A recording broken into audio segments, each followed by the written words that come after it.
मैं आपको विनम्रता पूर्वक एक बात कहना चाहता हूं। आप चिकित्सक के रूप में अपना क्लिनिक चलाते हैं, वहां तक तो ठीक है, लेकिन जब आप अपना घर चलाने के लिए सब्जी बाजार जाते हैं और सब्जियां खरीद कर लाते हैं, और सब्जियों के साथ साथ कभी आप फल खरीद कर लाते हैं, आपने कभी अंगूर खरीदा होगा बाजार से, काला अंगूर खरीदा हो या सफेद अंगूर खरीदा हो, तो अंगूर को आप ध्यान से देखेंगे तो आपको लगेगा कि उस पर सफेद सफेद रंग का कोई पाउडर चिपका हुआ है, और इतना जबरदस्त चिपका हुआ है कि उसको एक बार पानी से धो लो तो भी नहीं छूटता, 2 बार धो लो तो भी नहीं छूटता, 3 बार धो लो, 4 बार धो लो, 5 बार धो लो, 10 बार धो लो, 50 बार धो लो, 100 बार धो लो तो भी नहीं छूटेगा, क्योंकि वो ऑक्सैलिक एसिड का पाउडर है।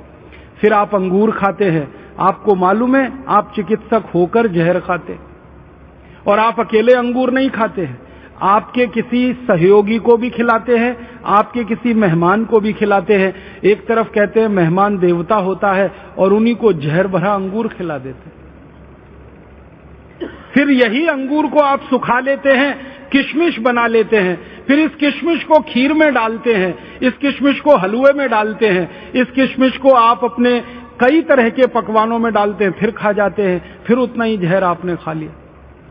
बाजार से इसी तरह से आप टमाटर खरीदते हैं, सेब खरीदते हैं। आप कभी बाहर चले जाइए जहां सेब पैदा होता है, जम्मू कश्मीर और हिमाचल प्रदेश में, मैंने तो अपनी आंखों से देखा है किसानों को कि सेब का जो गुच्छा होता है ना, उसको सीधे डुबो देते हैं जहरीले रसायन में।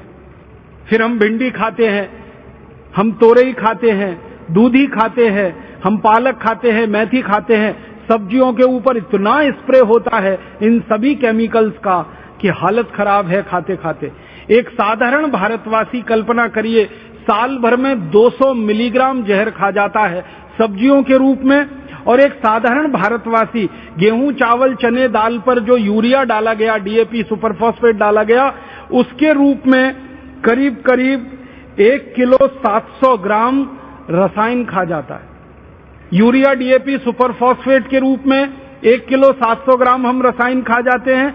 एंडोसल्फान, एल्डिकार्ब, लिंडेन के रूप में 200 ग्राम और खतरनाक जहर खा जाते हैं। माने साल भर में लगभग 2 किलोग्राम जहर हमारे शरीर में जा रहा है। फिर इस जहर को बाहर निकालने के लिए भगवान ने आपका जो तंत्र बना रखा है, उसको क्या अतिरिक्त काम करना पड़ रहा है, और वो काम करते करते आपका तंत्र फेल हो जाए, आपकी किडनी फेल हो जाए, आपका लीवर खराब हो जाए, आपकी जिंदगी बिल्कुल मौत के मुंह में समा जाए, तो कौन जिम्मेदार है उसका? जिम्मेदार तो वो कंपनियां हैं जिनकी संख्या लगभग 1000 से ज्यादा है, जो अपने स्वार्थ की पूर्ति के लिए इस मौत के व्यापार को भारत में चला रहे हैं और पूरे भारत को धीरे धीरे अंधे कुएं की तरफ धकेलते चले जा रहे। आप बोलेंगे ये मौत का व्यापार खाली भारत में चल रहा है? नहीं, दुनिया के बहुत सारे गरीब देशों में चल रहा है, भारत उसमें से एक है।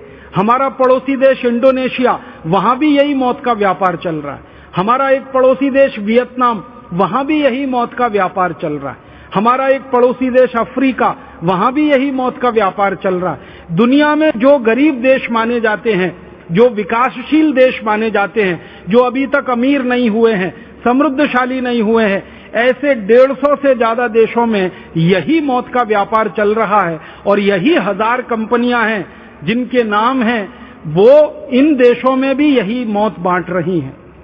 और इन सभी देशों में एक ही तर्क चलाया जा रहा है, कृषि उत्पादन बढ़ाना है, अनाज को खराब होने से बचाना है, इसलिए ये सारा जहरीला रसायन खेतों में डालना है।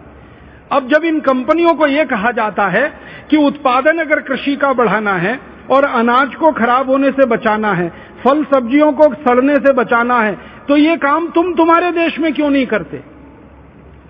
अमेरिका में क्यों नहीं ये जहर बना के बेचते? कनाडा में ये जहर बना के क्यों नहीं बेचते? जर्मनी और फ्रांस में ये जहर क्यों नहीं बिकता है? यूरोप के दूसरे देशों में ये जहर क्यों नहीं बिकता है? अगर अन्न का उत्पादन उनको बढ़ाना है भारत जैसे देशों में, तो उनके अपने देश में भी तो अन्न का उत्पादन उनको बढ़ाना होगा। हमारे भोजन को अगर उन्हें बचाना है तो उनके अपने देश में भी होने वाले भोजन को तो बचाना होगा। आप इस बात को समझ लीजिए कि उनके अपने देशों में वो जहर मुक्त खेती करवाते, अमेरिका में और यूरोप के देशों में जो किसान खेत में जहर नहीं डालते उनको 400% तक सब्सिडी दी जाती है सरकारों की तरफ से।